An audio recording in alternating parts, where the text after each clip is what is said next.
her. But I think she was very, very conscious of the messaging that she sent out. Certainly, she had, even before she became a justice on the Supreme Court, she was fighting for women's rights. But she was very conscious of the importance of the Supreme Court maintaining a balance. And it's true that as the court became more and more conservative, she sort of leaned a little left. And the idea was to keep the court balanced. And she became really known for her well-written, biting dissents, perhaps in sort of the latter years of her time on the court. That's right. That's right. And you know, the appeal that she had, as I was saying earlier, to younger people was just remarkable.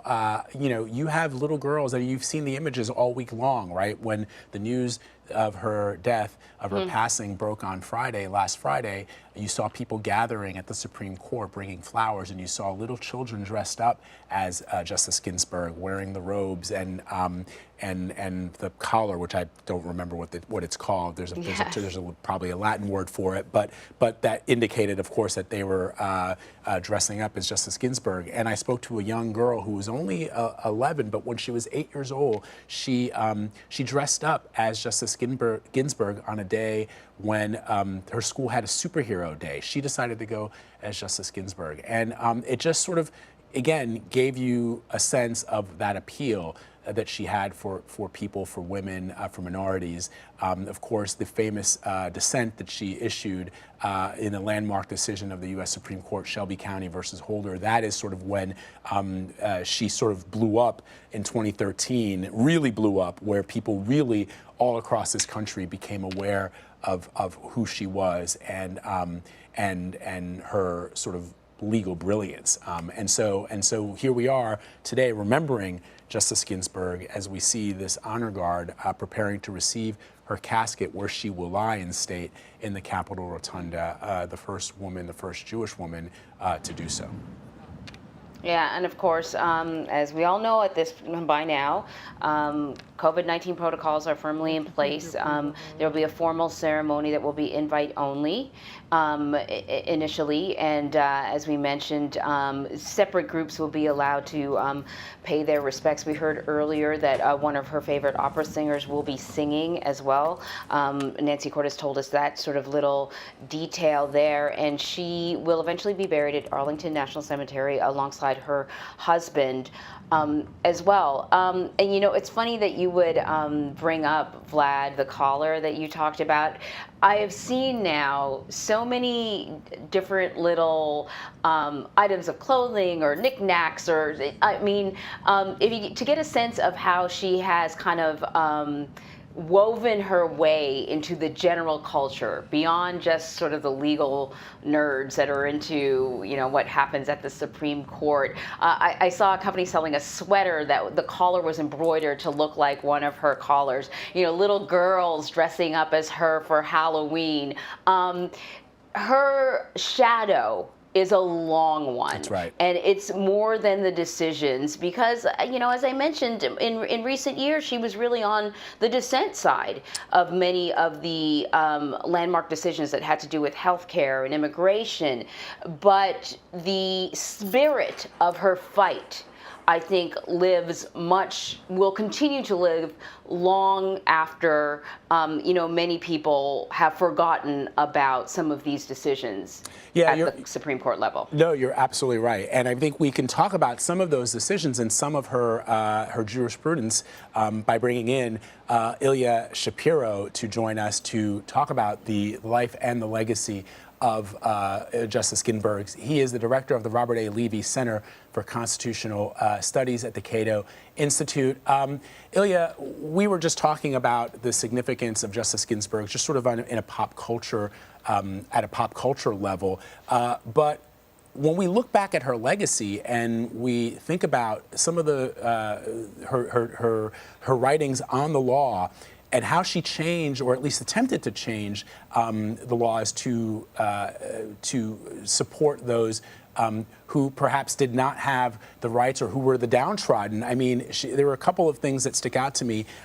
Virginia Military Institute, her oral dissent in Ledbetter versus Goodyear, which rejected pay discrimination on a technicality, which ultimately pushed Congress to enact and President Obama signed the equal pay legislation in 2009. That's just one of the things that Justice Ginsburg, when we look back at her life and her legacy, that we can point to and say, yeah, she did that.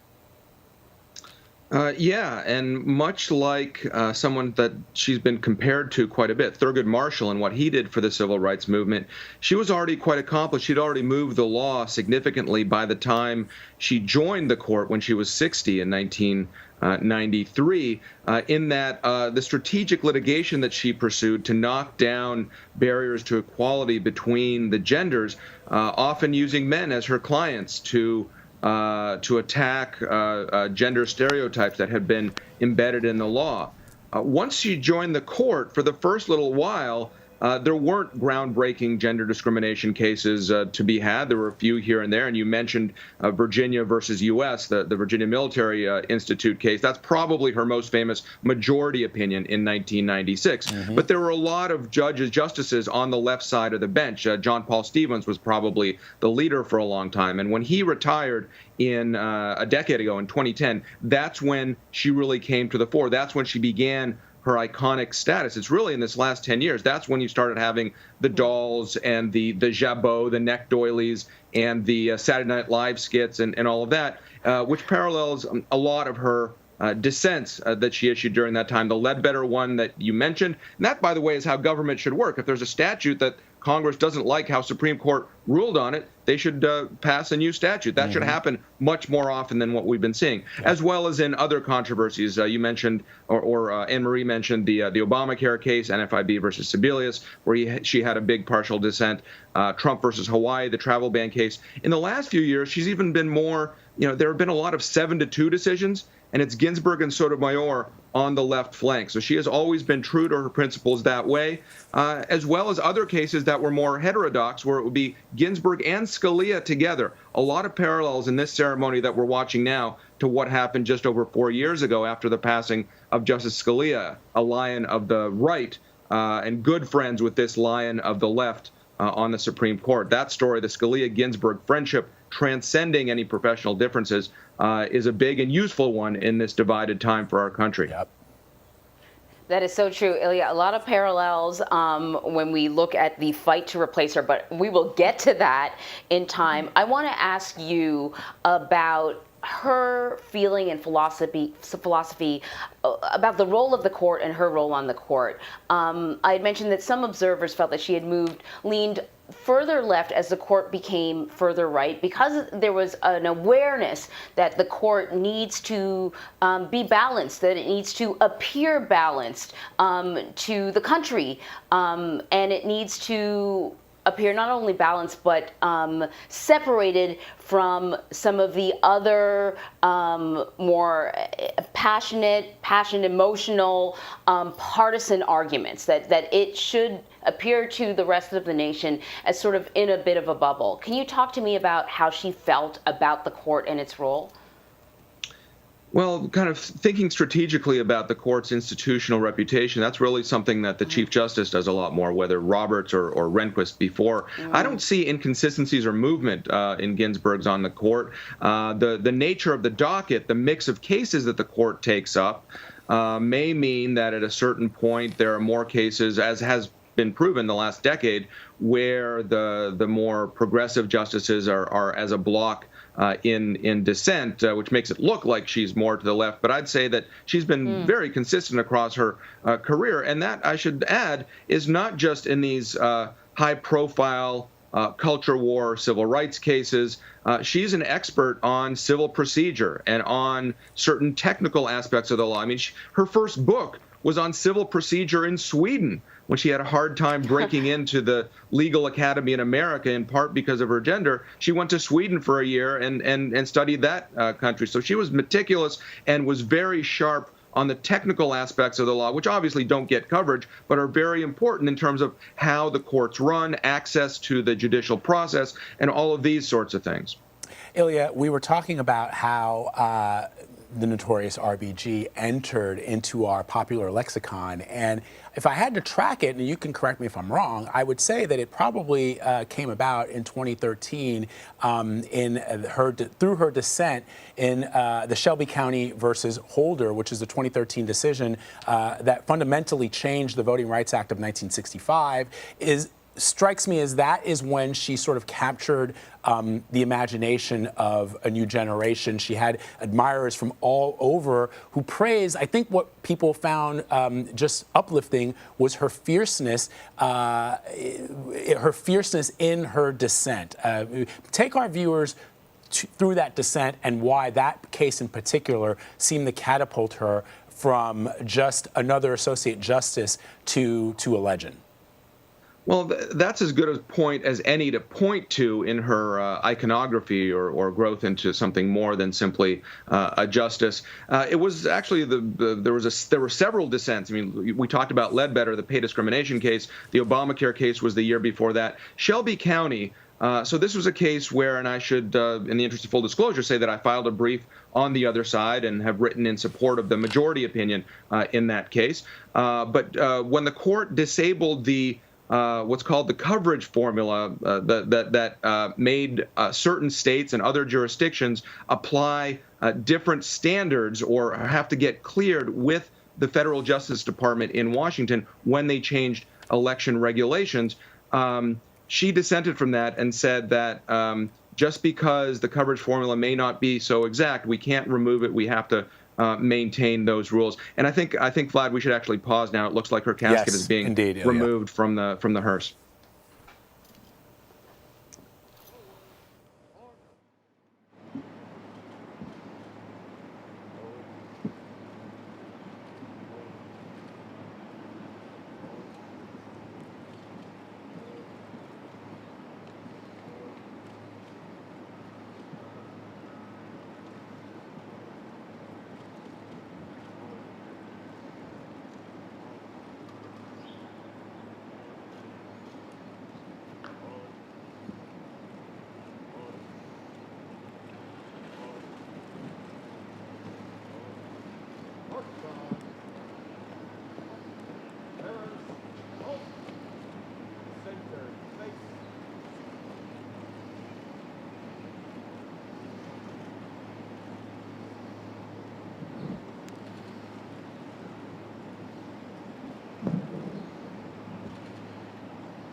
Forward.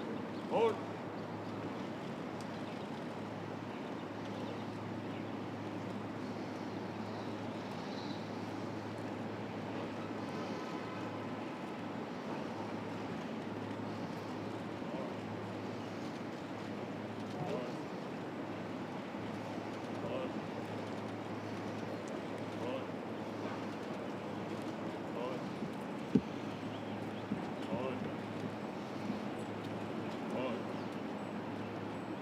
Mark time. Bears. Halt. Ready, step. Ready, step.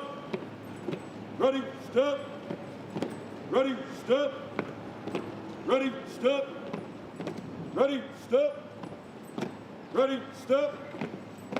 Ready, step.